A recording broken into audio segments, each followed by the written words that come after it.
አስታውሰኝ ትላል እና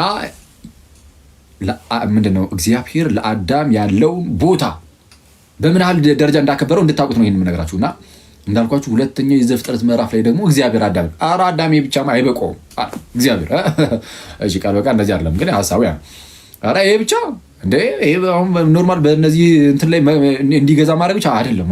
እስቲ ለአዳም እስቲ እንደው በምስራቅ በኩል ደግሞ ገነትን ላበጅለትና ይሄ ገነትን እንደ አትክልት አይነት ስፍራ ሆኖ ግን ለየት ያለ ብቻው ነው የሆነ የተከለለ በአራት አቅጣጫ ወንዞች የሚያጠጡት አይነት ገነትን ልፍጠርለትና እዛ ውስጥ ደግሞ የህይወት ዛፍ አለ። ከሱ ደግሞ የሆነ እሳት ላይ በልቶ ደግሞ ለዘላለም ይኖራል እዛ ላኑሮ ማለት ይሄንን ሲያደርግ አሁን ከአዳም ምን ታይቶ ነው? ምንም አዳም ምን አድርጎ ነው? ምንም አላደረገም። እግዚአብሔር ባወቀ በእርሱ ደግነት በእርሱ ቸርነት በራሱ መልክና ምሳሌ አድርጎ ፈጠረው፣ የሁሉም ገዢ ያደረገው። ከዛ በኋላም ደግሞ ይሄ ብቻ አይበቃም፣ ና እስቲ ደግሞ ገነት ግባልኝ ልጅ ብሎ ደግሞ ገነት ደግሞ ያስገባው። ገነት ሲያስገባው ደግሞ በጣም በሚያስገርም ሁኔታ ከኃላፊነት ጋር ነው። ምን ብሎ በምን መልኩ ነው ከኃላፊነት ጋር ያስገባው? እሺ በምን መልኩ ነው ከኃላፊነት ጋር ያስገባው? ምንድነው? ገነትን ጠብቃት ብሎ ማለት ነው። ማለት ኃላፊነት ሰጠው ማለት አስቡት፣ ግንኙነታቸውን በጣም ደስ የሚል ነው ግንኙነታቸው። እና ገነትን ጠብቃት አለው እና አዳም በክብር ላይ ክብር የሆነለት እግዚአብሔር በጣም ያከበረው አክብሮ የፈጠረው ፍጥረት ሰው ነው፣ አዳም ነው። እንዲህ እንክብካቤ ውስጥ በጌታ ስም እንዲፈጥሮ ራሱ እኮ በቃ ምን እዛው እኮ ነው በቃ እንክብካቤ በእንክብካቤ ይሄን ሁሉ አደረገለትና እግዚአብሔር አንድ ነገር ብቻ አዘዘው። አዳም ምን አዘዘው? እዛው ሁለተኛው ምዕራፍ ላይ እሺ ከዚህ ዛፍ አትብላ አሏ። አንዴ ቆይ አንዴ ይቅርታ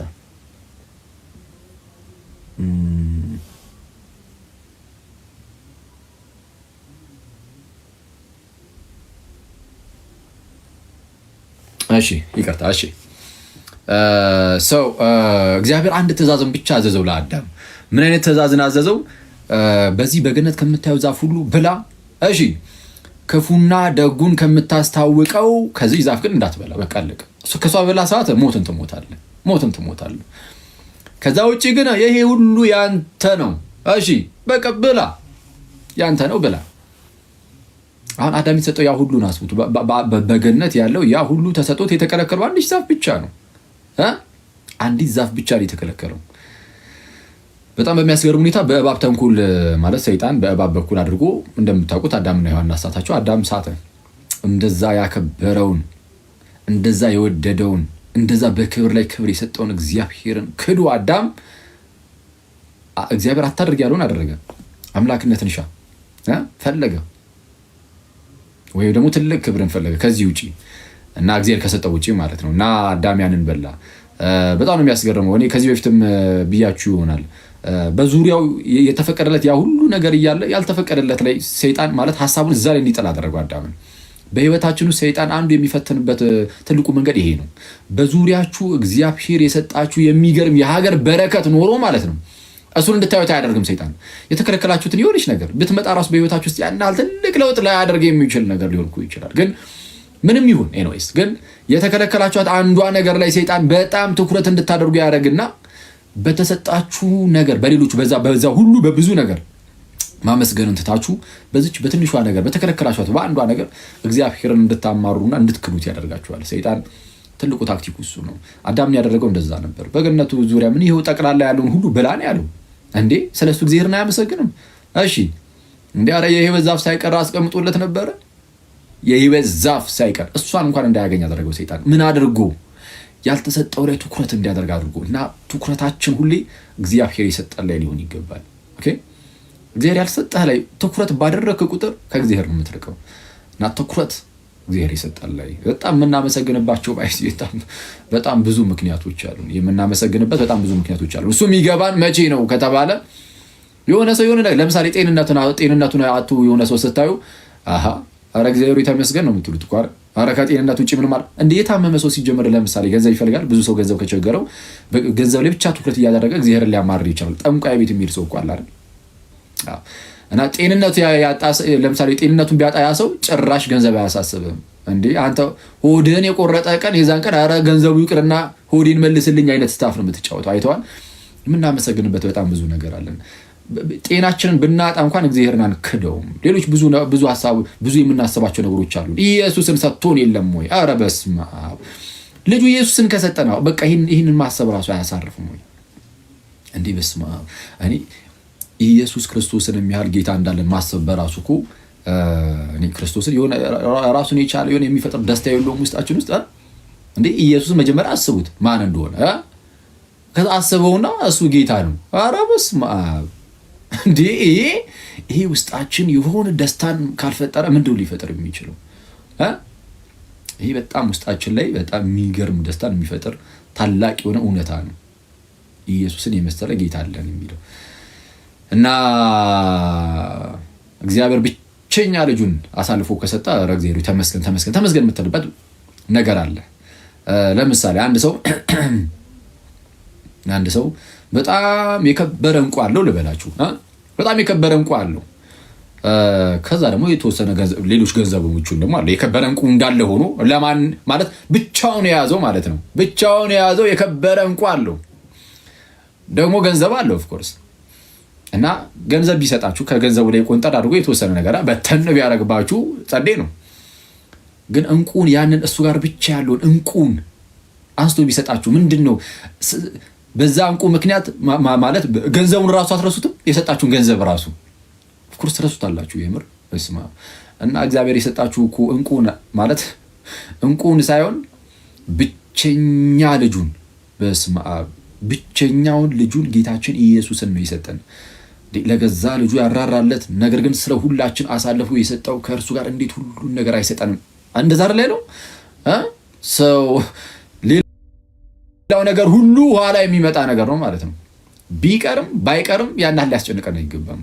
አንዴ እንቁን ሰጥቶናል፣ ልጁን ኢየሱስን ብቸኛውን እርሱን ሰጥቶን የለም ወይ? በቃ እና የምናመሰግንበት ብዙ ነገር አለ እና ስለዛ የሆነ ነገር ኤኒዌይስ አዳም እንዲህ ያለ ማለት የሀገር ትልልቅ ነገሮች ተሰጥተውት እነዛን ነገሮች ሁሉ ረስቶ የሆነች ነገር ላይ አንዲቷ የተከለከለው ነገር ላይ ፎከስ እንዲያደርግ አደረገውና ሰይጣን አሳተው። ኤኒዌይስ ወደቀ እንደምታውቁት። ስለዛ ያችን በበላ ሰዓት ሞትን ትሞታለህ ብሎት ነበረ። እግዚአብሔር ሞተ። ያው መሰረቱ ላይ ትንሽ ልንገራችሁና ሌላው ሚስጥራቱ ምኑ ቀለል አድርገን ተናግረን እናልፈዋለን። ያው የምናውቀው ነገር ነው ሁላችንም። ለማንኛውም አዳም ወደቀ። እሺ አዳም ወደቀ፣ ሞት መጣበት። ሞትን ትሞታለህ ተብሏል። ስለዛ ሞት ወደ እርሱ ዘልቆ ገባ። ሞት ወደ አዳም ዘልቆ ገባ።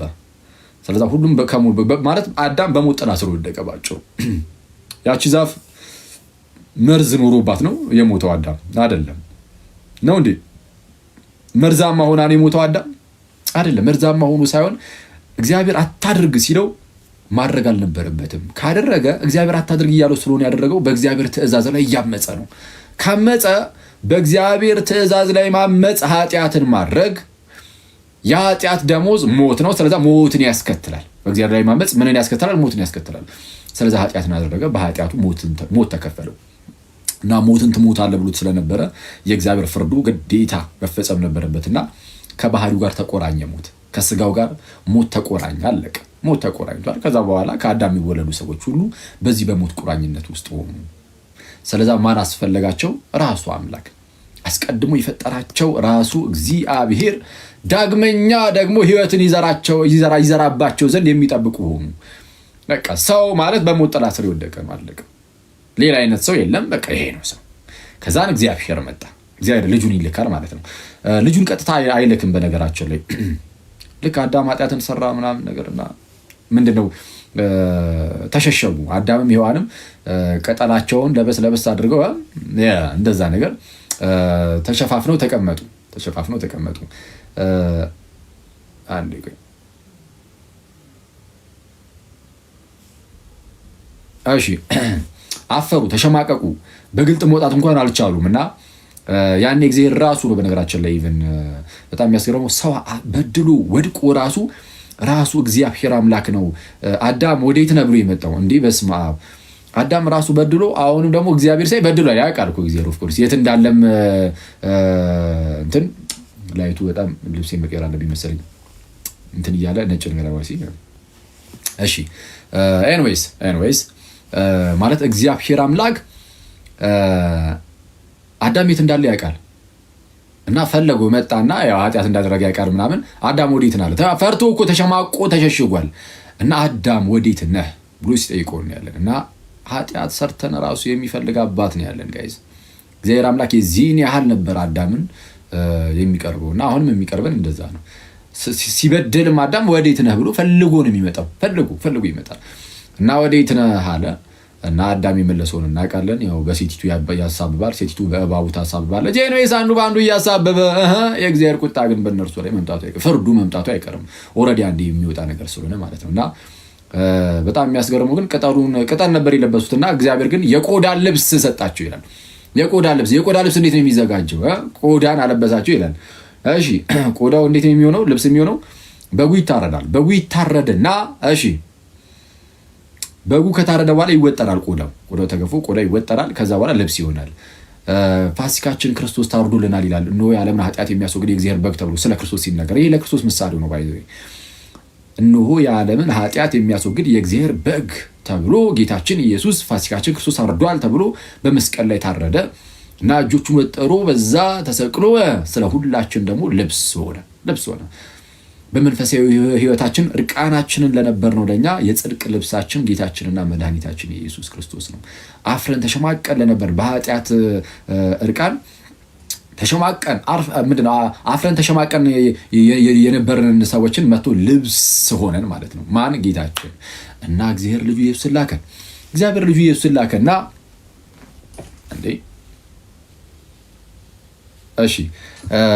እግዚአብሔር ልጁ ኢየሱስን ላከ። እንግዲህ ዓለምን ሊያድን ማለት ነው። በቃ ዓለም በራሱ መዳን አልቻለም። ነቢያት ተነስተዋል። ብዙ ነገስታቱም ነቢያቱም ካህናቱም ምንም ተነስተዋል በብሉይ ኪዳን። ግን ማናቸውም ግን ዓለምን ማዳን አይችሉ። አይደለም ዓለምን ራሱን ማዳን የሚችል የለም። ከሞት ነፃ ማውጣት ራሱን የሚችል የለም። በቃ እግዚአብሔር ብቻ ነው የሚያደርገው። እንዴት ነው የሚያደርገው ከተባለ ፍርዱና ምህረቱን አስማምቶ ነው። ቅዱስ አትናቴዎስ እሱን ነው የሚያስተምረው። ምንድነው? ፍርድ አለ፣ በቃ ሞትን ትሞታለህ የሚል። ስለዛ ሞት በሰው ዘር ላይ መጥቷል፣ አለቀ።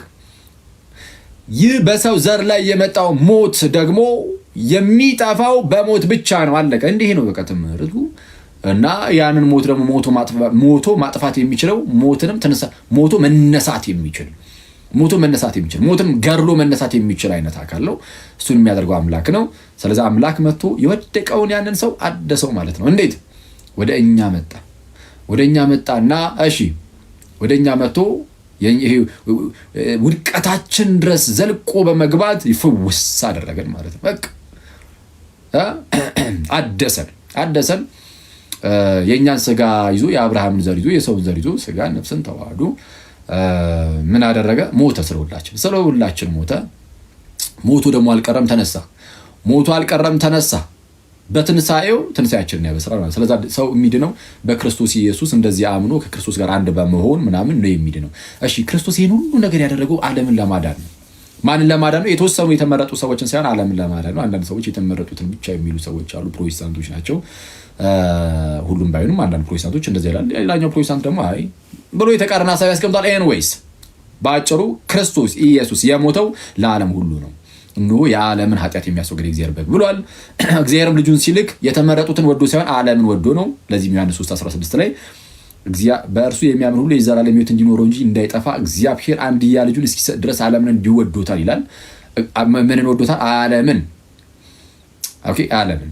ስለዛ ክርስቶስ እርሱ የዓለም መድኃኒት ነው ማለት ነው። የዓለም መድኃኒት ነው።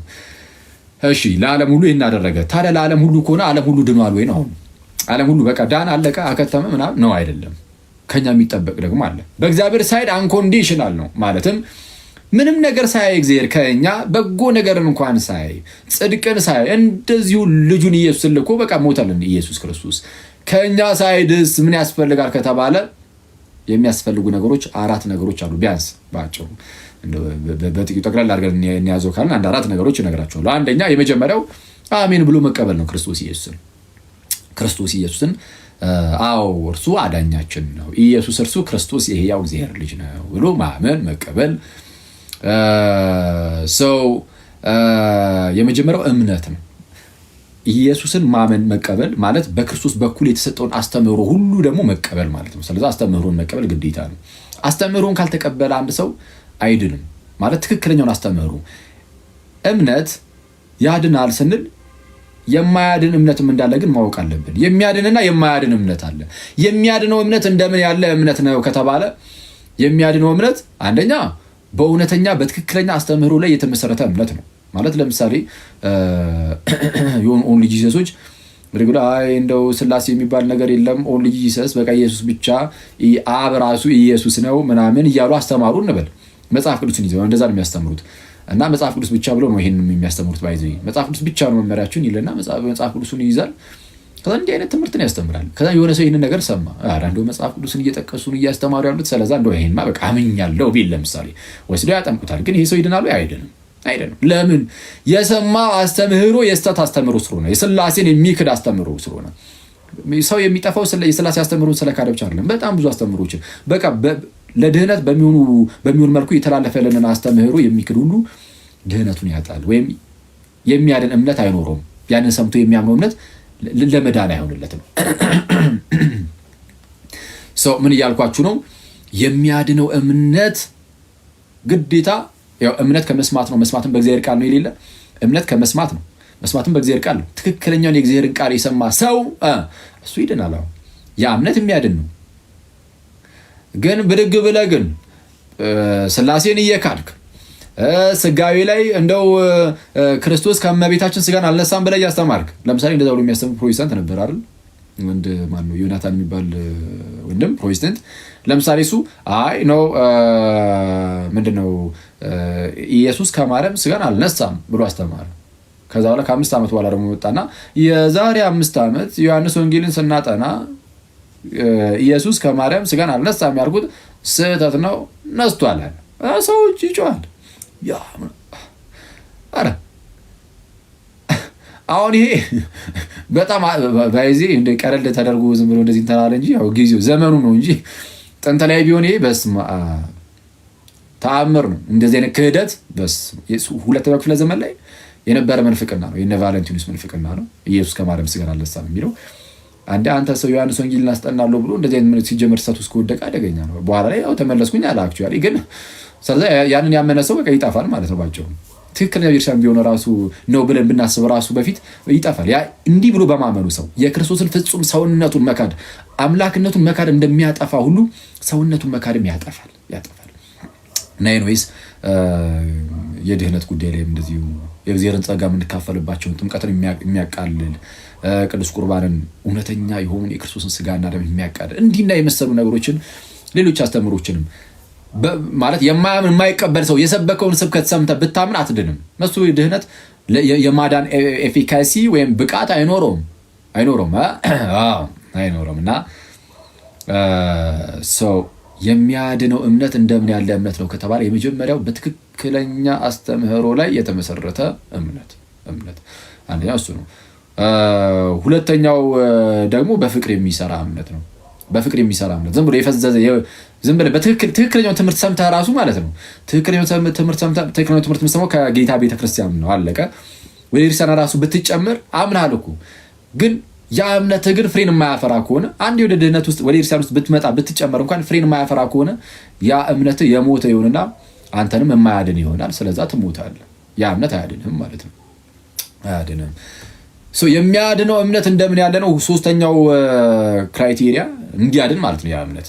ሶስተኛው እስከ መጨረሻው መጽናት አለበት።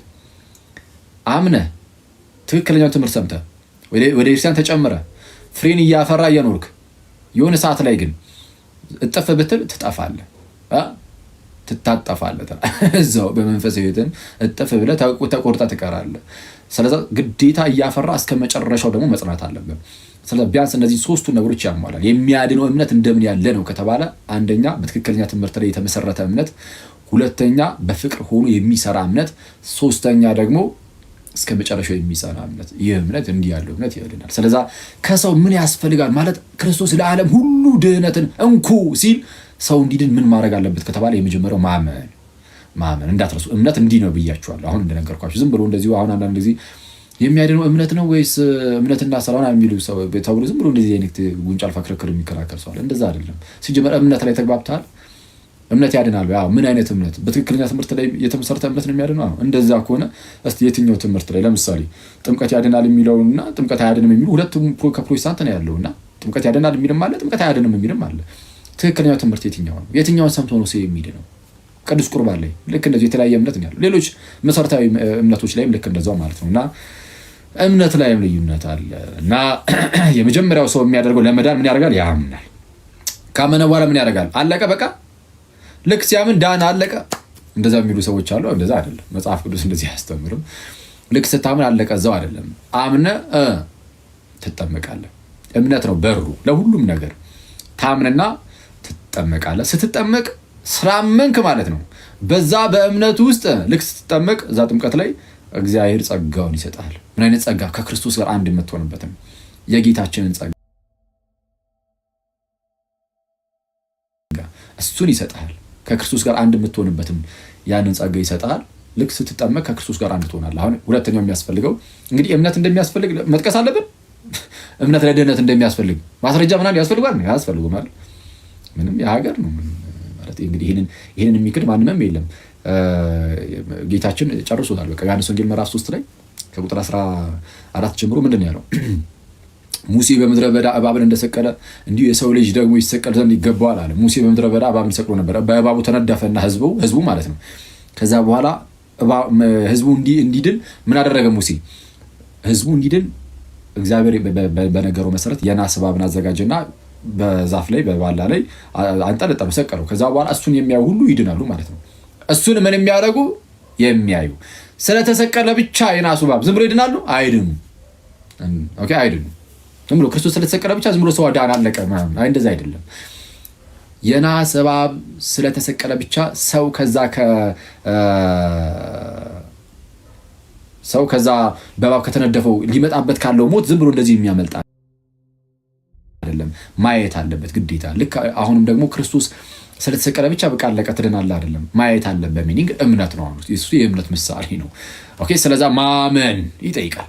ስለዛ ምን አለ ቀጠል አድርጎ ራሱ ጌታችን በእርሱ የሚያምን ሁሉ የዘላለም ሕይወት እንዲኖረው የሰው ልጅ እንዲሁ ይሰቀል ዘንድ ይገባዋል አለና በእርሱ የሚያምን ሁሉ የዘላለም ሕይወት እንዲኖረው እንጂ እንዳይጠፋ እግዚአብሔር አንድያ ልጁን እስኪሰጥ ድረስ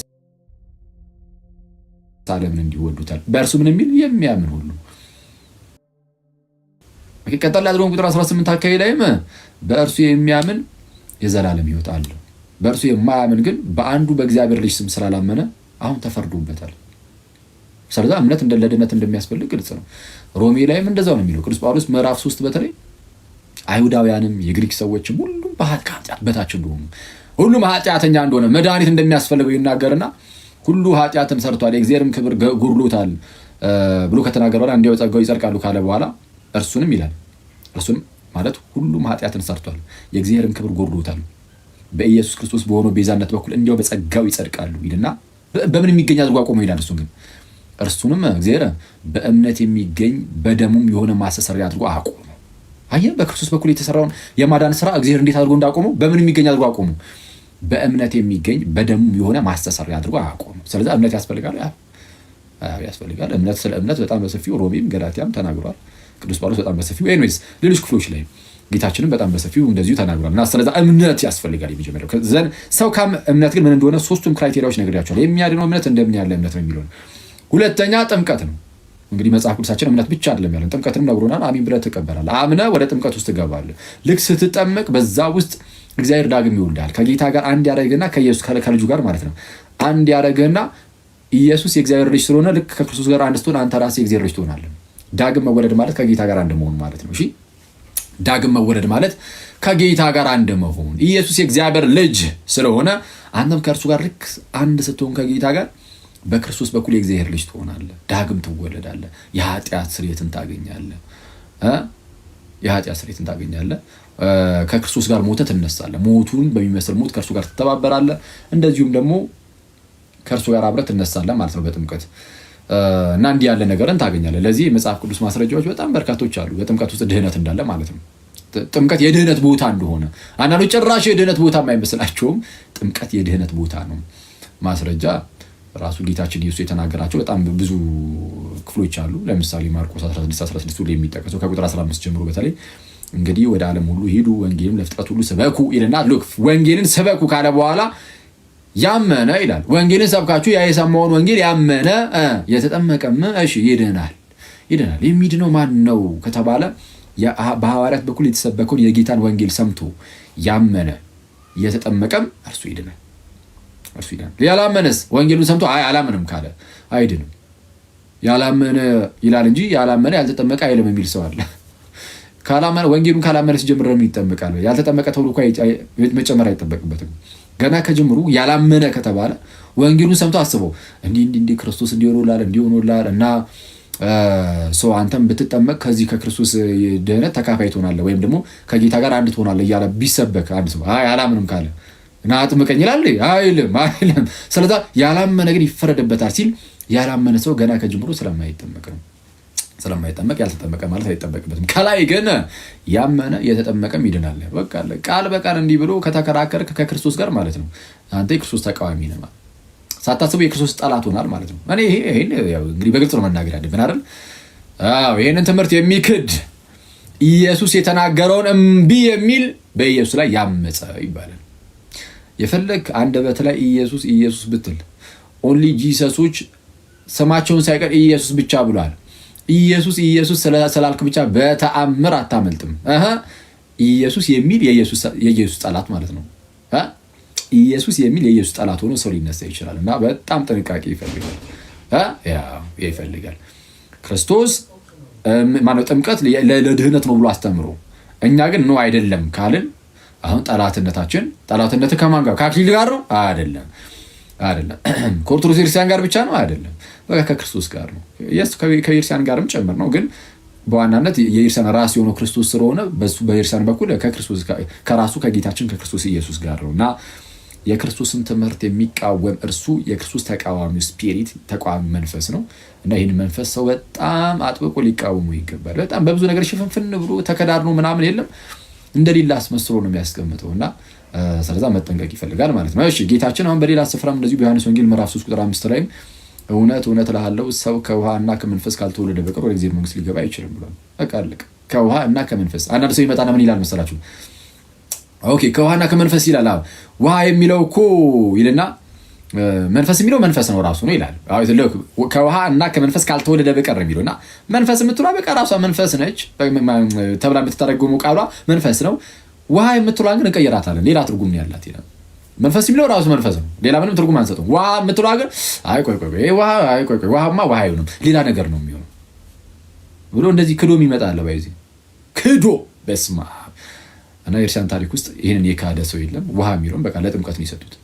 አለቀ። ከውሃና ከመንፈስ የሚለውን ለጥምቀት ይህንን የጠቀሰ አባት ሁሉ የሚሰጠው ለጥምቀት ነው። ዛሬ አንተ ድንገት መጥተህ ለጥምቀት አይደለም ትላለህ እንዴ? ሲጀመር መጽሐፍ ቅዱስ እንደዚህ አይተረጉም እንዴ? ሁለት ቃል አንድ ላይ ሆኖ በተመሳይ ቃል ተያይዞ ተጣምሮ የመጣን ሁለት ቃል አንዱን ተረጉማለሁ አንዱን አልተረጉምም ትላለህ እንዴ? ከራስ ትምህርት ጋር እስካልተስማማ ድረስ እንደፈለክ የክርስቶስን ቃል እንዲምታጣምም ከሆነ አንተ እንዴ ለክርስቶስ ያልተመለስክ ለኔ ለዳውማ መቼም አትመለስም። አይስቀልም ነው ግን አደገኛ ነው። ስለዚህ በጣም ይሄ አንዳንድ ብዙዎቹ ያው ይሄንን ባለማወቅ ነው እንደዚህ የሚስቱት። ስለዚህ በተቻለ አቅም ጥንቃቄ ይፈልጋል። ሳናስበው የክርስቶስ ተቃዋሚ ሆነ እንዳንነሳ ማለት ነው። እሺ ጌታችን እንደዚሁ በማቴዎስ ወንጌል ምዕራፍ 28 ቁጥር 19 ላይ እንግዲህ ሂዱ አሕዛብን ሁሉ በአብ በወልድ በመንፈስ ቅዱስም እያጠመቃችኋቸው ደቀ መዛሙርት አድርጓቸው ይላል። ደቀ መዛሙርት ማለት የኔ ማለት ነው። የኔ አድርጓቸው፣ የኔ ደቀ መዝሙር አድርጓቸው ማለት የኔ አድርጓቸው እንደማለት ነው። ሰው የክርስቶስ የሚሆነው በመጠመቅ ውስጥ ከሆነ የክርስቶስ ሳይሆን መዳን ስለማይችል ጥምቀት ለድህነት እንደሆነ ግልጽ ነው። እንደነዚህና መሰል ያሉ ነገሮች እንግዲህ ጥምቀት ምናምን ቅዱስ ቁርባን በጣም በሰፊው ስለተማማርን ብዙ ያናል ጊዜ መውሰድም አያስፈልግም። ሌሎች በጣም በርካታ ማስረጃዎች ደግሞ እንግዲህ ከሐዋርያቱ አለ ማለት ነው። ጴጥሮስ ምን ነበረ ያላቸው? እነዛን ያመኑ ሰዎችን የመጀመሪያው ስብከት ላይ ሰበከ። ስለ ጌታችን ኢየሱስ ሰበከና ሰብኩ ከዛ በኋላ ልባቸው ተነካ። ሐዋርያት ሥራ ምዕራፍ 2 ቁጥር 37 ላይ ይህንንም የሰሙት ሁሉ ልባቸው ተነካ አለ። ልባቸው ተነካ ማለት አመኑ ማለት ነው አይደለም? ነው። ሳያምኑ ልባቸው ይነካል እንዴ? ካላመንክ ልብ ይነካል? አይነካም። ስለዚህ ወደ እምነት መጥተዋል። ስለዚህ እነዚህ ሰዎች እንደው ምን እናድርጋሉ? ኦኬ እንግዲህ ወንድሞቼ ምን እናድርግ ሲሉ ጴጥሮስ እመኑ አላላቸውም። ለምን? ኦልሬዲ አምነዋል። ያላመነ ሰው ሲሆን እመን ይባላል። ልክ የወህኒ ቤቱ ጠባቂ ታስታውሳላችሁ? እነ ጳውሎስ በወህኒ ቤት ሳሉ ያመለጡ መስሎት ደንግጦ ራሱን ሊያጠፋ ሲል ራስን አታጥፋለን ብሎ ሄደው ሲታዩት ተንበረከከ። ጌቶቼ እንግዲህ የድን ዘንድ ምን ላድርግ ሲል እመን አሉት። ምክንያቱም ያ ሰው አላመንም። እነዚህ ግን ስላመኑ እመኑ አይባሉም። እሺ ንስሐ ገቡ፣ ኃጢአታችሁ የሚሰረይ ዘንድ እያንዳንዳችሁ በኢየሱስ ክርስቶስ ስም ተጠመቁ ተባለ። ንስሐ ገቡ፣ ኃጢአታችሁ እንዲሰረይ ደግሞ እያንዳንዳችሁ ተጠመቁ፣ በኢየሱስ ክርስቶስ ስም ተጠመቁ አለ፣ አዘዛቸው። ስለዛ ለኃጢአት ስርየት ነው ጥምቀት። እንግዲህ በግልጽ በመጽሐፍ ቅዱሳችን የተቀመጠው አንሰርዘው አንደልዘው። ጳውሎስም ልክ እንደዚሁ ነው። ጳውሎስ ራሱ ከኃጢአቱ ታጥቦ የመጣው በጥምቀት ነው። ሐዋርያት ሥራ ምዕራፍ 20 ቁጥር 16 ላይ ሐናንያ እንዳለው ማለት ነው። ጳውሎስም ሲመለስ ከደማስቆ ወደ ሐናንያ ይገባና ምን አለው? ሐናንያ አንዳንድ ነገሮችን ከነገረው በኋላ እንግዲህ አሁንስ ለምን ተዘገያለህ? ተነስ፣ ስሙን እየጠራ ተጠመቀ፣ ከኃጢአትም ታጠበ። ልክ እንደዛ ማለት ጥምቀት ለድህነት ነው አይደለም የሚለው መጽሐፍ ቅዱስ ግልጽ ስለሆነ እኛ ደግሞ ይኸውልህ ሙሉ መጽሐፍ ቅዱስ አማኝ ነን። ሙሉ መጽሐፍ ቅዱስ አማኝ ስለሆነን የሆነች ነገር ፒክ እያደረግን ለእኛ የምትስማማሽ ነገር እስቲ ችል ውሰዳት እያልን ሌላውን ግን አይ ተው እሱን ተው ወደዛ አድርገው ምናምን እያልን የምናልፍ አይደለንም። ወደዛ አድርገው ባንል እንኳን በቃል ማለት ነው። ወደዛ አድርገው ባንል እንኳን ግን እያልን ነው፣ ሳናስበው እያልን ነው። እና ሰው ከእኛ ጋር የሚስማማለንን ብቻ የምንቀበል አይደለንም። በቃ መጽሐፍ ቅዱሱ የቤተ ክርስቲያናቸው የእኛ ስለሆነ ሙሉን የምንቀበለው መጽሐፍ ቅዱስን። እምነት ያድናል ካለን አሜን ነው የምንለው። በቃ ምንም አንከራከርም። ጥምቀት ለድነት ነው አሜን ነው የምንለው። ጥምቀት ያድናል ይላል በግልጽ ቃል በቃል አንደኛ ጴጥሮስ ምዕራፍ 3 ቁጥር 21 ላይ ጥምቀት አሁን ያድነናል ይላል። በቃ አሜን ብለን የምንቀበል አይተዋል። ከእግዚአብሔር ቃል ጋር እንዴት እንደማንከራከር አሜን ብለን የእግዚአብሔር ቃል ተሸክመን እንደምንሄድ እሺ። ሰው ጥምቀት ለድነት እንደሆነ መጽሐፍ ቅዱሳችን ግልጽ ነው። ሰው አምኖ ሰው ይጠመቃል። ሰው ዳግም ይወለዳል። ልክ ሰውየው ሲጠመቅ በአዲስ ኪዳን መጽሐፍ ላይ እንደምትመለከቱት ብዙ ቦታ በተለይ በሐዋርያት ሥራ መጽሐፍ ላይ ይጠመቁና ሐዋርያቱ ምን ያደርጋሉ? እጃቸውን በዛ ሰው ላይ ጭነው ይጸልዩለታል። ከዛ ላይ የተጠመቀው ሰው አሁን ምንድነው ይሄ አምብሮተ እዱ በየቦታው ሰው እነዛ የኢርሳን መሪዎች፣ ጳጳሳቱ፣ እረኞች እየሄዱ እጅ በጫን ማለት በጣም የሚታከት ስለሆነ ማለት በጣም ብዙ ሕዝብ ስለሚኖር ማለት ነው መደረግ ጀመረ። በሜሮን ደግሞ ወይም ደግሞ በቅብዕ ማለት ነው። በቅብዕ መደረግ ደግሞ ተጀመረ። ቅብዕ ላይ ይጸለያል። ጥንታዊ ነው ይሄ ነገርም። ሰው ቅብዕ ላይ ይጸለይና ሰው እየተቀባ ይጸለይለታል እና ልክ እንደዛ ስለዛ አምብሮተ እድ ወይም ቅብዓ ሜሮን የምንለው እሱን ነው። ሚስጥራዊ ሜሮን በላያችሁ ተብሎ የሚታወቀው ማለት ቤተክርስቲያን ውስጥ እሱ ይደረግለትና ከቅዱስ ቁርባን ይካፈላል። ኦኬ ሰው ዳግም ተወልዷል። ይሄ ሰው ዳግም የተወለደው ሰው ቅዱስ ቁርባን እዛው ይካፈላል። እነዚህ ሚስጥሮችን እየነጣጣና እነዚህ ጥምቀትን፣ ቅዱስ ቁርባን የመጀመሪያውን በተለይ የመጀመሪያውን ያቺ የሚቀበላትን ቅዱስ ቁርባን ነጣጥለን አናይም። አንድ ላይ ሚስጥሩ ሙሉ ይሆናል። በምን መልኩ ተጠምቆ ይጸለይለታል? እጅ በመጫን ወይም ደግሞ በቅብዕ ማለት ነው። በቅብዓ ሜሮን ሚስጥራዊ ሜሮን ይፈጸምለታል። ከዛ በኋላ እዛው ቅዱስ ቁርባን ደግሞ ይቀበላል። ቅዳሴ ገብቶ ወደ ጸሎት ገብቶ ደግሞ ከጌታ ስጋና ደም ይካፈላል። የጌታ ስጋና ደም ለድህነት ነው ማለት ነው። የጌታ ስጋና ደም ለድህነት ነው።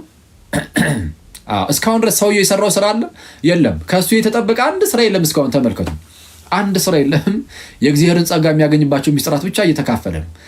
እሺ ስለ ጌታ ስጋና ደም መጽሐፍ ቅዱሳችን ግልጽ ነው። ጌታችን ኢየሱስ አስቀድሞ በቃል ስጋዬን የበላ ደሜን የጠጣ የዘላለም ሕይወት አለው እያለ ዮሐንስ ወንጌል ምዕራፍ 6 ከቁጥር 51 ጀምሯችሁ አንብቡ። አባቶቻችሁ በዛ በምድረ በዳ መና እንደበሉት አይደለም ይላል። ማለት እነ ሙሴ በምድረ በዳ መና በሉና ከሰማይ ወረደላቸው ማለት ነው። በሉ ለጊዜው ጠገቡ፣ ግን ሞቱ። ከሞት ሊያተርፋቸው አልቻለም። አሁን የመጣው የህይወት እንጀራ ግን ከሰማይ የመጣው የህይወት እንጀራ ግን ጌታችን ኢየሱስ ነው። ከእርሱ በልተን ለዘላለም እንድንኖር ማለት ነው። እና እርሱም ለዓለም የሚሰጠውም ደግሞ እንጀራ ስጋዬ ነው ብሎ ተናገረ። ስጋዬ እውነተኛ መብል ደሜም እውነተኛ መጠጥ ነው አለ። ስጋዬን የሚበላ ደሜን የሚጠጣ የዘላለም ሕይወት አለው። ስጋዬን የማይበላ ደሜን የማይጠጣ ግን በራሱ ሕይወት የለውም አለ። እንደዚህ በቃል አስተማረና ከዛ በኋላ ፕራክቲካሊ ደግሞ በጸሎተ ሐሙስ ላይ ጌታችን ህብስትን ወይንን አነሳ፣ ባረከ፣ ህብስትን ቆረሰና አመስግኖ ባርኮ ማለት ነው ቆረሰና እንካችሁ ይህ ስጋዬ ነው ብሎ ሰጠ። ይህ ስጋዬ ነው ከእርሱ ብሉ ብሎ ሰጣቸው። በቃ ስጋዬ ነው። ህብስቱን አነሳና ባርኮ ሲሰጣቸው ስጋዬ ነው አለ። ጽዋውንም ደግሞ ይህ ስለ ብዙዎች ለኃጢአት ይቅርታ የሚፈሰው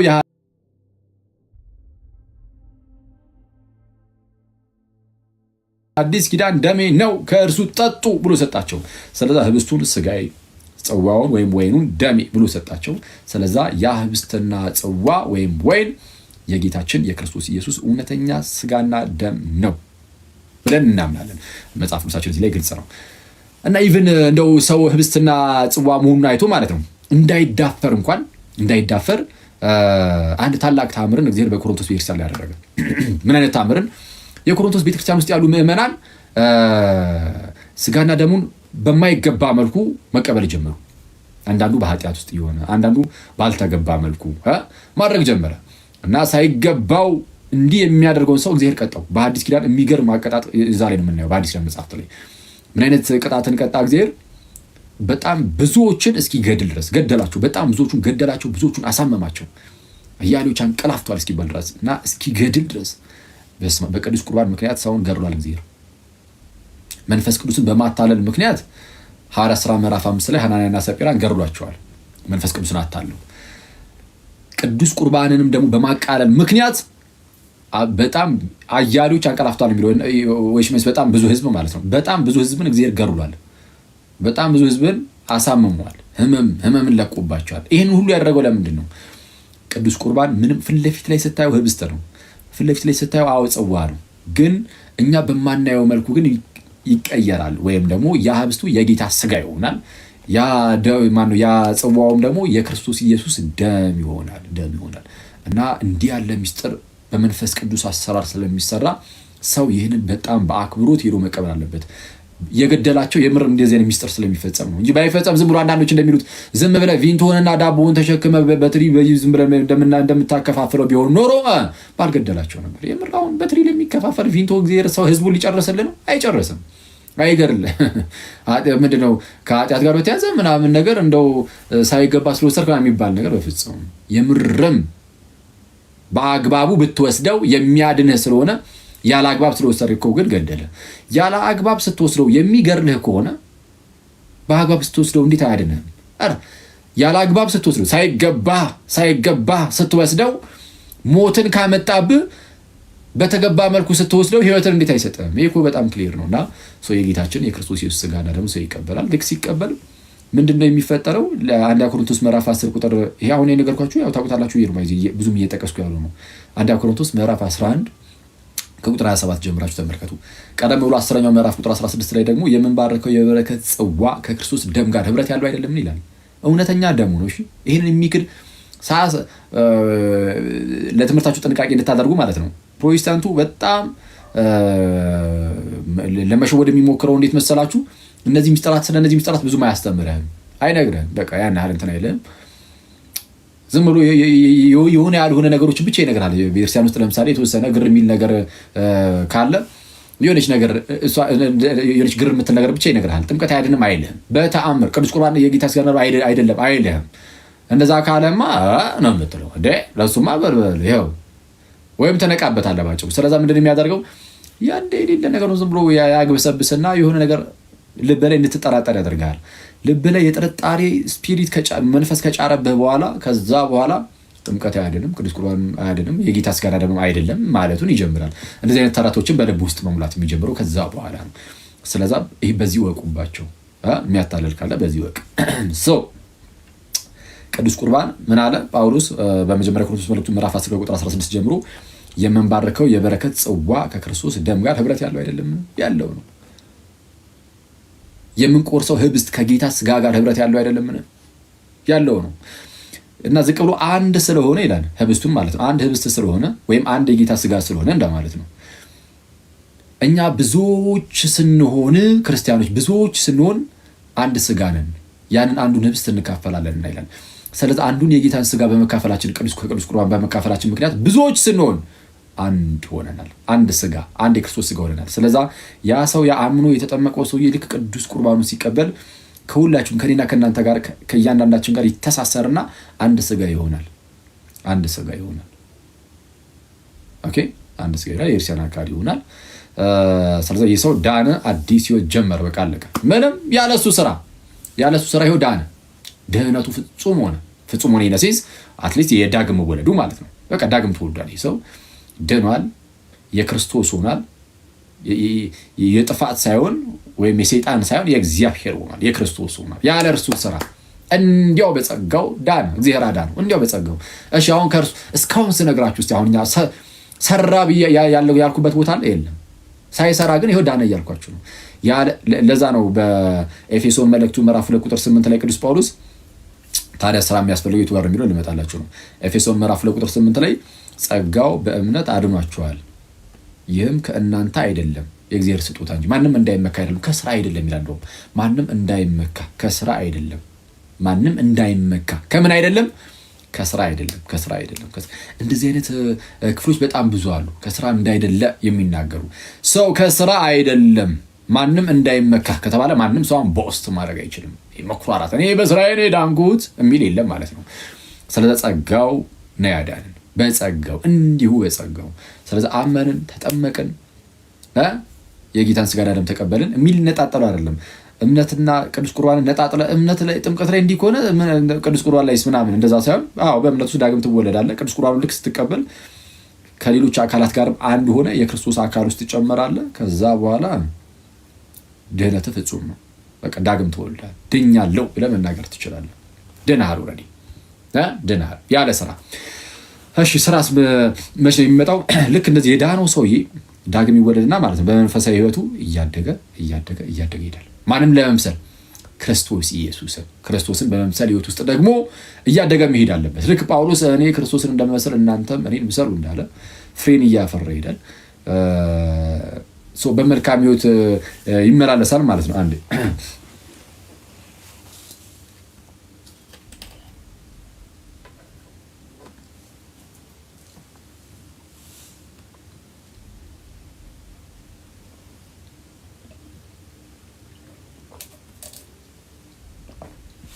እሺ መልካም ህይወት ወይም ደግሞ መልካም ህይወት በክርስትና ውስጥ ለድህነት ያስፈልጋል። ያስፈልጋል። ግን ምን ማለት ነው ለድህነት ያስፈልጋል ማለት? ዳግም ለመወለድ ነው አይደለም። ዳግም ለመወለድ የመጀመሪያውን ይህን ድህነት ለማግኘት ስራ አያስፈልግም። ስራ የሚያስፈልግ የትኛው ነው ከተባለ አንዴ ዳንካትን ድህነት ለመፈጸም መጽሐፍ ቅዱሳችን ድህነታችሁን ፈጽሙ ደግሞ ይላል። ዳኑ ብቻ አይደለም ድህነታችሁን ደግሞ ፈጸሙ። አይቷል ዳን ከዛ ደግሞ ድህነትን ፈጸም። ልክ የወህኒ ቤቱ ጠባቂ በጌታ በኢየሱስ እመን አንተና ቤተሰቦች ትድናላችሁ ተባለ። ትድናለህ። ስለዛ ሲያምን ሲጠመቅ በቃ ይድናል ያ ሰው። ግን ትድናለህ ብቻ አይደለም መዳንህን ደግሞ ፈጽም ደግሞ የሚል አለ። መዳንህን ደግሞ ፈጽም ፊልጵስዩስ ምዕራፍ 2 ቁጥር 12 ላይ እያንዳንዳችሁ የራሳችሁን መዳን ፈጽሙ ይላል። ስለዛ መዳን ደግሞ የሚፈጸም ነው። መንገድ ላይ መቅረት አለ። አስቧል። ወደ ድህነት ከመጣ በኋላ ፍሬን ማፍራት ብታቁም ማለት ነው። ፍሬን ማፍራት ብታቁም መልካም ህይወት በአንተ ውስጥ እግዚአብሔር ሲያጣ የሞተልህ ጸጋውን የሰጠ ማለት እግዚአብሔር ልጁን የላከልህ ልጁ የሞተልህ ጸጋውን የሰጠ ከኃጢአት ተላቀ በጽድቅ እንድትመላለስ ነው። አንተ ግን በኃጢአት እመላለሳለሁ ካልክ ከጽድቅ የሆነ መለስ ካረክ ራስህን እግዚአብሔር ይቀጣል፣ ይፈርድባል። አሁንም ከፍርድ አታመልጥም። ገና ለገና የእግዚአብሔር ልጅ ነኝ እና ሰው ኃጢአት ብሰራም አይፈረድብኝም ካልክ ከአንተ በላይ ምስኪን የለም። ስለዛ ፍርድ ይመጣባል። ለዛ ነው በገላትያ መልእክት ምዕራፍ 5 ከቁጥር 19 ጀምሮ የስጋ ስራና የመንፈስ ፍሬን ያስቀምጣል። እና የስጋ ስራ የተገለጠ ነው ብሎ ኃጢአቶችን ይዘረዝራል። ቅናት፣ ሟርት፣ አድመኝነት፣ ዝሙት፣ መዳራት የመሳሰሉትን ያስቀምጥና አስቀድሜ እንዳልኩኝ እንደነዚህ ያሉትን የሚያደርጉ የእግዚአብሔርን መንግስት አይወርሱም ይላል። ቀጥታ ነው እንዲህ ብሎ የተናገረው። በዚህ አስቀድሜ እንዳልኩኝ እንደነዚህ ያሉትን የሚያደርጉ የእግዚአብሔር መንግስት አይወርሱም፣ አትወርስም የእግዚአብሔር መንግስት እንዲህ የምታደርግ ከሆነ አለ ጳውሎስ። እንዲህ አለና 5ኛው ምዕራፍ ላይ ነው። በዚህ ዝቅ ብሎ 6ኛው ምዕራፍ ላይ ቁጥር 7 ላይ አትሳቱ እግዚአብሔር አይዘበትበትም ማለት አትሳቱ እግዚአብሔር አይዘበትበትም፣ ሰው የሚዘራውን ያንኑ ደግሞ ያጭዳልና። ሰው የሚዘራውን ያንኑ ደግሞ ያጭዳል። በምድር ላይ የምትዘራውን ነገር እሱን ታጭዷል፣ አለቀ። ስለዛ ምን ይላል ቀጠል አድርጎ በስጋ የሚዘራ ይላል ማለት የስጋ ፍቃድን እየፈጸመ የሚኖር ማለት ነው። በስጋ የሚዘራ ከስጋ መበስበስን ያጭዳል፣ ሞትን፣ ዘላለማዊ ሞትን። በስጋ የሚዘራ ከስጋ መበስበስን ያጭዳል።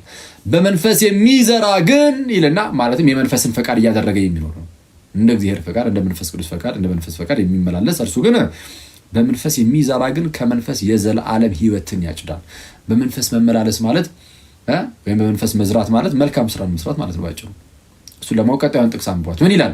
ባንዝልም በጊዜው እናጭዳለንና መልካም ስራ ለመስራት አንታክት ይላል። መልካም ስራ ለመስራት አንታክት።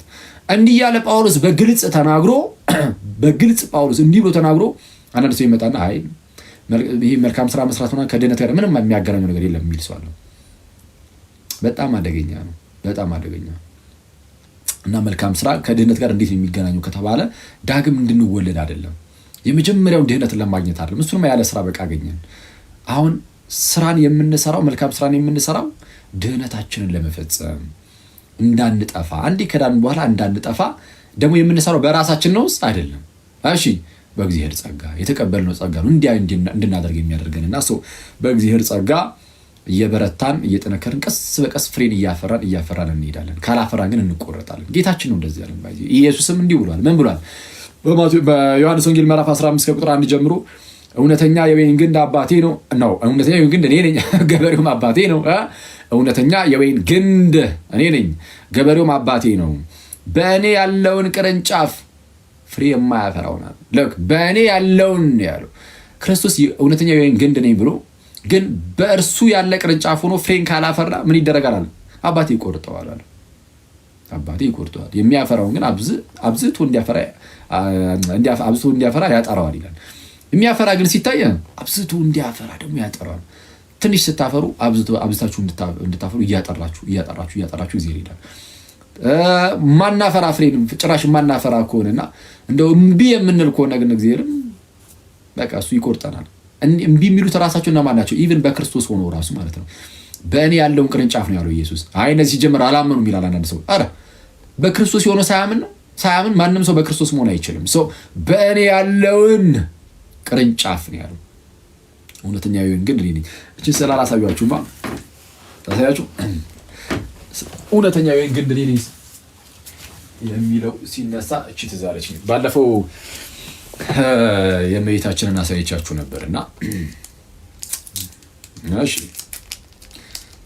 የሆነ ሰው ያወጣቁብኛል እንደዚህ ስዕለት ላውጣት ከላስቲክ ውስጥ አይደለም። እውነተኛ የወይን ግንድ እኔ ነኝ፣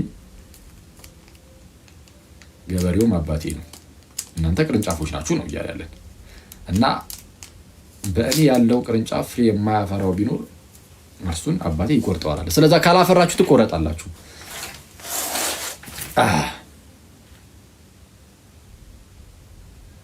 ዳራን አንዴ ቆይሲ የወይን ግንድ ዛፍ አይነት ነገር ይሁንና መሀል ላይ የጌታችን የክርስቶስ ኢየሱስ ስዕል ነው። እንዴት ነው በጌታ ስም? ኦኬ ይሄው አሁን አሪፍ ነው።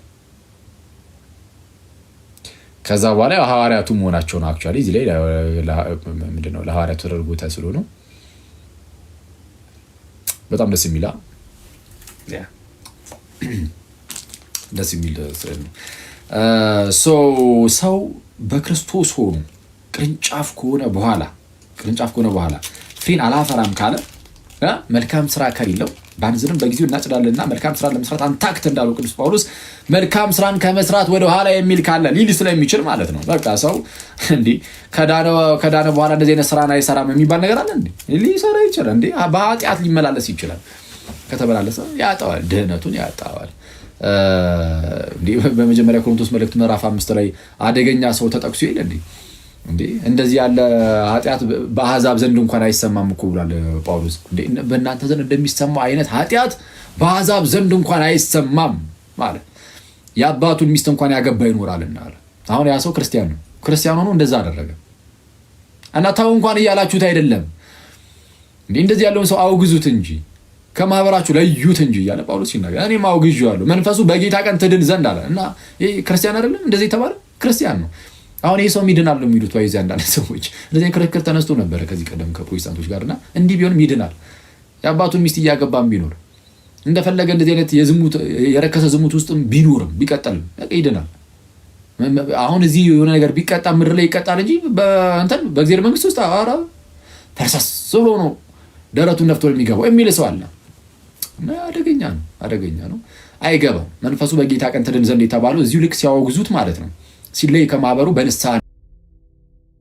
በንስሐ ይመለሳልና ያኔ እንደው መንፈሱ በጌታ ቀን ትድናለች። ኦኬ በንስሐ ሲመለስ ማለት ነው። ለንስሐ ነው ባይዚ ውግዘት ያለው የሚወገዙ ሰው በንስሐ እንዲመለስም ጭምር ነው።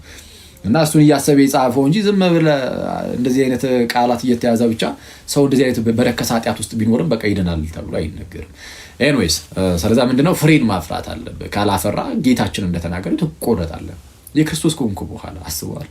ስለዛ የተቀበልነው ጸጋ ኃጢአተኝነትና ዓለማዊ ምኞትን ክደን የተባረከውን ተስፋችንን እርሱም የታላቁ አምላካችን የመድኃኒታችን የኢየሱስ ክርስቶስን ክብር መገለጥ እየጠበቅን በጽድቅ እግዚአብሔርን በመምሰል እንዴት ልንኖር እንደሚገባ ስለሚያስተምረን ያ ጸጋ በዛ ጸጋ እየተመራን ክርስቶስን በመምሰል ህይወት ውስጥ ማደግ አለብን እና ካልሆነ ግን ጸጋውን ስላልተጠቀምንበት ትቀጣለህ። ጸጋውን ስላልተጠቀምንበት ልንቀጣ እንችላለን። የማቴዎስ ወንጌል ምዕራፍ 5 ቁጥር 31 ላይም ጌታችን ስለ ፍርድ ቀን ሲናገር ጌታችን በመጣ ሰዓት ህዝብ ሁሉ በፊቱ ይሰበሰባሉ ይላል። እረኛ በጎቹን ከፍየሎቹ እንደሚለይ እርሱም ጻድቃኑና ኃጢአተኞችን እንደሚለይ ይናገራል። በግራ ያቆማቸዋል ኃጢአተኞቹን፣ በጻድቃኑን ደግሞ ቅዱሳኑን ደግሞ በቀኙ ያቆማቸዋል። ያኔ ምንድን ነው የሚለው? ምንድን ነው የሚጠየቁት? በቀኝ የተሰለፉትም እንደው በራብ አብልታችሁኛል፣ ብጠማ አጠጥታችሁኛል፣ መልካም ነገር ብታሰር ጠይቃችሁኛል፣ ብታመም እንደዚሁ ጠይቃችሁኛል፣ እንግዳ ሆኜ በመጣ ተቀበላችሁኛል ብሎ ይናገራቸዋል። እነዛኛዎቹ በግራ የተቀመጡት ደግሞ በተቃራኒ እንዲህ አላደረጋችሁልኝም በማለት ማለት ነው። ሰው መልካም ስራን ነው ጌታችን እዚህ ላይ የጠየቀው። እንዴ የት አግኝተን እንደዚህ ያደረግንለት ሲሉት ከነዚህ ከተናናሾቹ ለአንዱ ይህን ብታደርጉ ለኔ እንዳደረጋችሁት ነው ይላል። ስለዛ ምንድነው መልካም ነገርን ማድረግ በእግዚአብሔር ዘንድ እንዲህ ትልቅ ቦታ አለው ማለት ነው። ምን አይነት ቦታ አለው ከተባለ አንድ የዳነ ሰው እንኳን ድህነቱን እንዳያጣ ያደርጋል። ድህነቱን እንዳያጣ ክርስቶስን በመምሰል ውስጥ በማድረግ 30 60 100 ፍሬን ነው የምናፈረው ማለት ሁሉም 100 ያፍራ አይደለም። 30 ብታፈራ እግዚአብሔር ይቀበላል። ግን አንተ መልካም ስራን ከመስራት ግን ወደ ኋላ አትበል፣ ሁሌም አፍራ። ከኛ በፊት እንዳለፉት ቅዱሳን አባቶቻችን በእነሱ ልክ እንሆን እኮ አይደለም የተባለው። ግዴታ በእነሱ ልክ መሆን አለብህ አሁን ድነትን እንዲፈጸም አይደለም። እንደዛ መሆን አለብህ ብንችል እንደዛ ነው መሆን ያለብን። የተጠራ ነው እንደውም ክርስቶስን ለመምሰል ነው የተጠራ ነው። ስለዚህ ለፐርፌክሽን የተጠራ ነው፣ ለፍጽምና የተጠራ ነው። ግን 100 ፍሬ ባታፈራ እንኳን 60 ባላፈራ እንኳን 30 አፍርተህ ትገባለህ። አለቀ። አይቷል። የምታፈራበት መጠን ሊለያይ ይችላል። ሁሉም ሰው በቅዱስ ጊዮርጊስ ወይም በቅዱስ ተክለ ሃይማኖት ወይም ደግሞ በሌሎች ቅዱሳን ልክ ካልሆነ አትገባም። እንደዛ አይደለም። ፍሬን እናፍራ። አንዱም 30 አንዱም 60 አንዱም 100 ያፈራል። እና በቃችን እያሰብን እንኳን የለም ያን ሁሉ እንኳን ምናምን ብለን እንኳን እንዳንዘነጋ 30 ለማፍራት ስትነሳ በጥቂቱ ታምን የለ እግዚአብሔር ደግሞ ይሾምና በ60 እንድታፈራ ያደርጋል። እሱ ስታፈራ እግዚአብሔር ደግሞ ሌላ ደግሞ 100 እንድታፈራ እንደዛ ነው እያደረገ ሊያሳድገን የሚችለው። ስለዛ የሆነ እግዚአብሔር ሊቀጣን ነው ምናምን በሚል እንደዚህ አይነት እንትን ውስጥ ሆነ ሳይሆን በቃ እግዚአብሔር አምላካችን ነው፣ ለእርሱ የምንገዛ ነን፣ ባሪያዎቹ ነን። እኛ አባታችን እኛም ልጆቹ ብቻ ሳይሆን አምላካችን ባሪያዎቹም ጭምር ነን፣ ተገዢዎቹም ጭምር ነን። በፍቅር ልጁ ኢየሱስን ከላከልን ለእኛ ይሄ ብቸኛ ልጁን ከሰጠን እኛ ደግሞ እኛ ራሳችን አሳልፈን እንዴት አንሰጥም ለክርስቶስ ኢየሱስ ብለን በፍቅር መነሳት። ስለዚህ ከፍቅር ነው የሚመነጨው። እንደነዚህ አይነት ስራዎች ከፍቅር የሚመነጩ ናቸው። በፍቅር ሆኖ የሚሰራ እምነት ያለው ለዛ ነው። እርሱ ያደናል ማለት ነው። እንደዛ ነው እናንተ ሰዎች። ስለዚህ ድህነትን መፈጸም ይባላል። በዕለት ተዕለት ህይወታችሁ ኃጢአት ስትሰሩ ንስሐ እየገባችሁ ቅዱስ ቁርባን እየተቀበላችሁ ቅዱስ ቁርባን ሁሌ ቶሎ በተቀበልን ቁጥር በመንፈሳዊ ህይወታችን እያደግን እንሄዳለን። ቅዱስ ቁርባን ካልተቀበልን ቀንጭረን እንቀራለን። አብዛኞቻችን ቀንጭረን የቀራ ነው ቅዱስ ቁርባን ስለማንቀበል ነው። ባይዚ አብዛኞቻችን አሁን በመንፈሳዊ ህይወታችን የቀነጨርን እንትን አይደል? ቃሉ ጥሩ ካልሆነ ባላቅም ግን በሚያሳዝን ሁኔታ አሁን ላይ በቃ የሆነ የ20 ምናምን ዓመት ምናምን ቅዱሳን ሆነን መገኘት ሲኖርብን በጣም ክርስቶስን የምንመስል የሚያስደንቅ ህይወት ያለን ሰዎች ሆነን መገኘት ሲኖርብን ግን እኛ ምንም ከአሕዛብ የሚለይ ነገርም የለንም። እውነቱን ለመናገር ምንም ሰው አይቶ ይሄ ክርስቲያን ምናምን ራሱ አይለንም። የተለየ ነገር አለን። አሁን ስንታይ ራሱ በጌታ ስም ጭራሽ አንዳንዴ አንብስም እንደው እና ስለዛ ሰው አይቶ አስበው ከአሕዛብ እንኳን ካልተለየ በጣም የሚደብረው ክርስቶስን ዝሙት ውስጥ ያልተገባ አይነት ዘፈን ውስጥ ያልተገባ አይነት ዘፈን ውስጥ ልክ መጽሐፍ ቅዱስ ባለው አይነት ዘፈን ማለት ነው። ሌሊቱን ሙሉ እየተዳራ የምታድርበት አይነት ፓርቲዎች ልክ እንደዚህ አይነቶችን ነው በዚህ ዘፈን የሚለው መጽሐፍ ቅዱስ። እንደዚህ አይነት ነገር ውስጥ ስትታይ፣ ዝሙት ውስጥ ብቻ ስትታይ፣ ምቀኝነት ውስጥ ብቻ ስትታይ፣ ተንኮል ውስጥ ብቻ ስትታይ በልብህ ላይ የሆነ ዝም ብለህ አንዳንዴ የአምልኮ መልክ ኑሮን ኃይሉን እስክንክለው ድረስ የምንሆን ሰዎች እግዚአብሔር የምርም በልባችን ላይ ሳይኖር ሲቀር ምንም እግዚአብሔርን ልባችን ላይ አናስበውም። አንደበታችን ላይ ያለ እንደው እግዚአብሔር እንላለን። ልባችን ላይ እግዚአብሔር እየጠፋ ሲል በቃ እንደዚህ አይነት ሲሆን በጣም አስቸጋሪ ነውና ከአሕዛብ አንለይም ማለት ነው። አምላክ የለም ከሚለው ራሱ አንለይም። እግዚአብሔር ከልባችን ላይ ጠፍቶ አንደበታችን ላይ ብቻ ከቀረ በአንደበታቸው ብቻ ያመልኩኛል እንደተባለው ዝም ብሎ እግዚአብሔር አንደበት ላይ ብቻ ቀርቶ ልብ ላይ እግዚአብሔር ከጠፋ እግዚአብሔር የለም ከሚለው ወዳጅ አትለይም ማለት አንለይም። ከእነሱ በምን እንለያለን? በምንም አትለይም። እና በጣም አስቸጋሪ ነው። ከብዙዎቻችን ልብ ላይ እግዚአብሔር እንዳይጠፋ በጣም መጠንቀቅ አለብን። እግዚአብሔር ከልባችን ላይ ሊጠፋብን ይችላል። በጣም ወደ ኃጢአት ዝም ብለን ስምጥ እያልን ስንሄድ እግዚአብሔርን እየረሳ ነው። ከዛ በኋላ ኃጢአት ለእኛ ኖርማችን ይሆናል። ኃጢአት ምናምን ካላደረግክ እንደውም ከባድ ነው። ኃጢአት ካላደረግክ ኧረ በስመ አብ ምን ሆነ ነው ልትባል ትችላለህ። ስለዛ ኃጢአት እንደ ኖርም ከሆነ ኃጢአት ባህላችን ከሆነ እግዚአብሔር ከልባችን ላይ ጠፍቶ አንደበታችን ላይ ብቻ ይሆናል ማለት ነው። እግዚአብሔር ከልባችን ላይ እየጠፋ አንደበታችን ላይ እና እንደዛ እንዳይሆን ምን ማድረግ አለብን? በመንፈሳዊ ሕይወታችን ማደግ አለብን። አንድ ሕፃን ልጅ ይወለድና ማለት ነው በስጋ እያደገ እንዲሄድ ስጋዊ ምግብ ይሰጠዋል። ስጋዊ ምግብ እየተሰጠው እየበላ በስጋ እያደገ ይሄዳል። በመንፈሳዊ ሕይወታችንም ልክ እንደዚህ ነው ብያቸዋለሁ። በመንፈሳዊ ሕይወታችን አንድ ሰው በመንፈሳዊ ሕይወቱ ዳግም ይወለድና አምኖ ሲጠመቅ ማለት ነው። አምኖ ሲጠመቅ ዳግም ይወለዳል፣ ቅዱስ ቁርባኑ ይቀበላል። ከዛ በኋላ ያ በመንፈስ የተወለደው በቀስ በመንፈስ እያደገ እንዲሄድ መንፈሳዊ መብል ያስፈልገዋል። ያ መንፈሳዊ መብል ቅዱስ ቁርባን ነው ጋይስ። እና በጣም በሚያሳዝን ሁኔታ ብዙዎቻችን ደግሞ ከቅዱስ ቁርባን ርቀናል ነው። ስለዛ ቅዱስ ቁርባን እየተቀበልን ጠንካራ እየሆንን ጠንካራ ስራን እየሰራን እንኖራለን። አለበለዛ ግን ለምሳሌ አንድ ሰው ምንድነው በስጋዊቱ ማለት ነው እየኖረ ግን ደህና ምግብ የማይበላ ከሆነ ደህና ምግቡን ተወውትና ጭራሹን ምግብ አልበላም ቢል እንደ አቅም ኖሮት ራሱ ለስጋው ራሱ ስራን ይሰራል እንዴ? መስራት አይችልም። ለስጋው ስራን መስራት እንዲችል ምግብ መብላት ያስፈልጋል። አዛ አቅም ያጣል፣ ስራን ማይሰራም። ኖርማሊ የስጋዊ ስራም አይሰራም። ልክ እንደዚህ ሁሉ በመንፈሳዊ ህይወታችን መንፈሳዊ መብል ካልበላን መንፈሳዊ አቅም እናጣለን። ስለምናጣ መንፈሳዊ ስራ መስራት አንችልም። ጥርስቅ አድርገን ምግብን ትበላለህ፣ ስጋዊ ስራ እንሰራለን። መንፈሳዊ ስራ ላይ ግን ወፍ አትሰራም። በቃ አትችልም። ለምን? መንፈሳዊ አቅም የለም። ያለን ሊመስለን ይችላል። አንዳንዴ ግን ዞር ብለን ህይወታችንን ካየነው የለንም። ሲጣራ በጣም አደገኛ ሁኔታ ላይ ነው የምንሆነው እና ስለዛ በጌታ ምህረት ሁሉም ነገር በጌታ ቸርነት ነው የሚሆነው።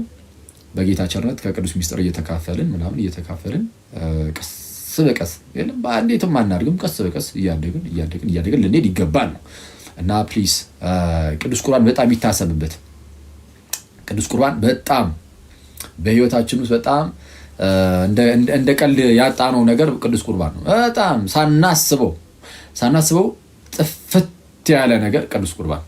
ህፃን እያለ ትቆርባለህ፣ ከዛ በኋላ ወፍ በጣም አስቸጋሪ ነው እና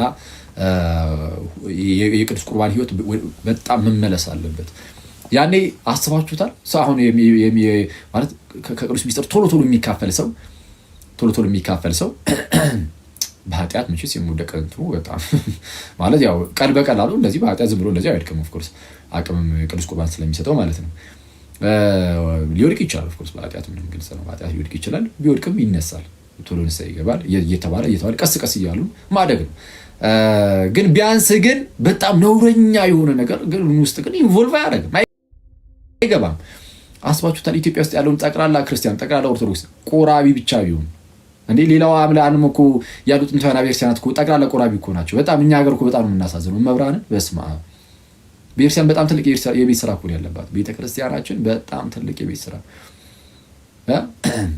ቤተክርስቲያን ሲባል እኛም ጭምር ማለት ነው። በጣም ትልቅ የቤት ስራ ነው ያለብን።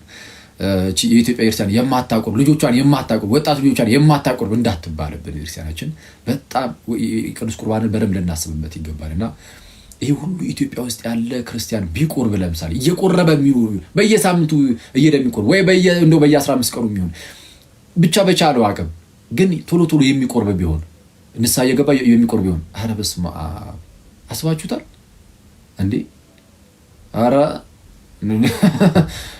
ማለት ሀገሪቷ ላይ ራሱ የሚፈጠሩ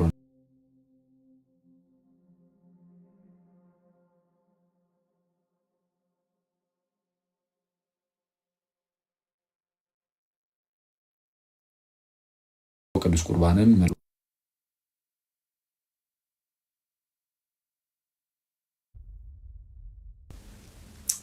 ሰው መንፈሳዊ አቅም እያገኘን እየሰራን ልንኖር ልናደግ ይገባል። እሱ ድህነት መፈጸም ይባላል ነው።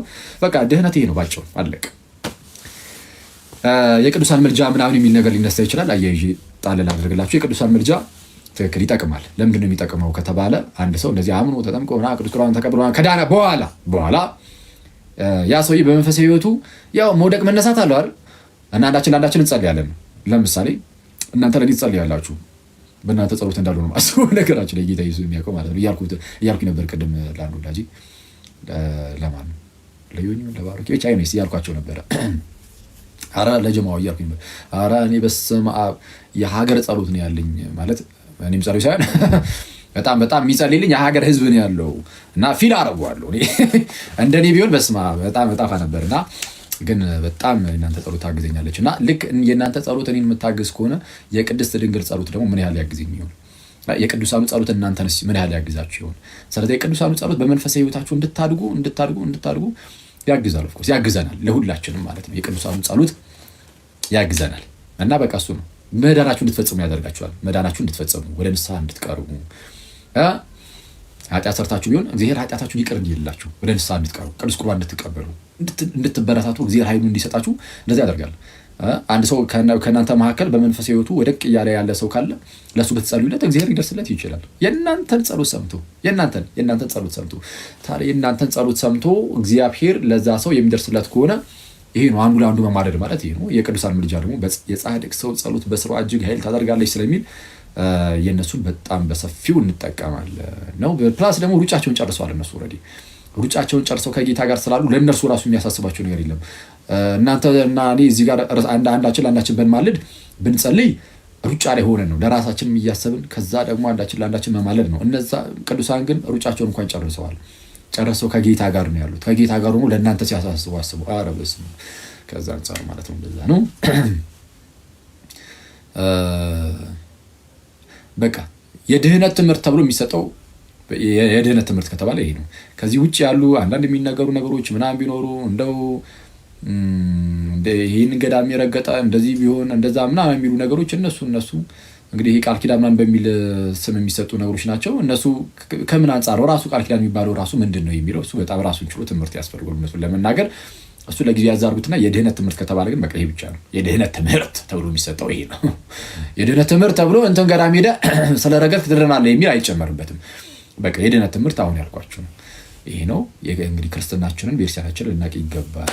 እናንተ ሰዎች የድህነት ትምህርት ላይ ያልገባዋለ በአጭሩ የድህነት ትምህርት ምንድን ነው ብያችኋለሁ። ሰው ወደቀ፣ ሞተ፣ እግዚአብሔር ሊያድነው ሲፈልግ ልጁ ኢየሱስን ላከለት። ልጁ ኢየሱስ መጥቶ ለዓለም ሁሉ የሚሆን ማስተሰሪያ አድርጎ ራሱን አቀረበ። ስለዛ የዓለም መድኃኒት ተባለ ኢየሱስ።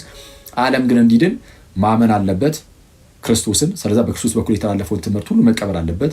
አምኖ መጠመቅ አለበት። ተጠምቆ ቅዱስ ቁርባን ይቀበላል። እሱ ሳይሰራ እዚህ ስቴፕ ላይ በቃ ይድናል። ዳግም ተወልዷል፣ ድኗል።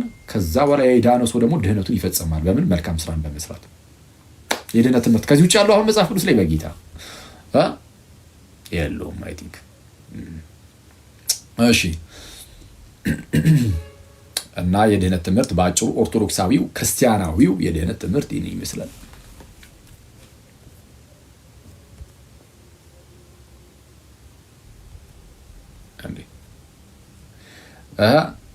ያልገባችሁ ነገር አለን ትላለህ።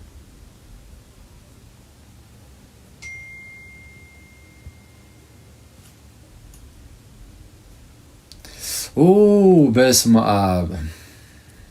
የድህነት ትምህርት ብቻ ብዬ ስለልኩኝ እሺ። ያው ትንሣኤ ሙታን እንግዲህ ያው እሱ በትንሣኤ ሙታን ማመን አለባችሁ፣ ግልጽ ነው። ክርስቶስ ስለሁላችን ከሞተ ሞቶ ካልቀረ ደግሞ ከተነሳ እንግዲህ ሁሉ ነገር አፍተሩ ምንድነው? ሞቶ ላለመቅረት ለመነሳት ነው። አንዴ ቻርጅ ሊሰካ ስንቴ እንዳቋረጠ ይዘያለ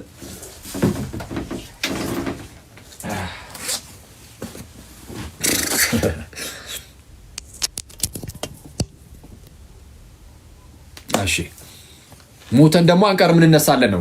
የትንሣኤያችን በኩር ክርስቶስ ኢየሱስ ስለተነሳ እኛም ሞተን አንቀርም እንነሳለን። ተነስተን እንደ መላእክቱ ሆነን ደግሞ እንኖራለን ነው።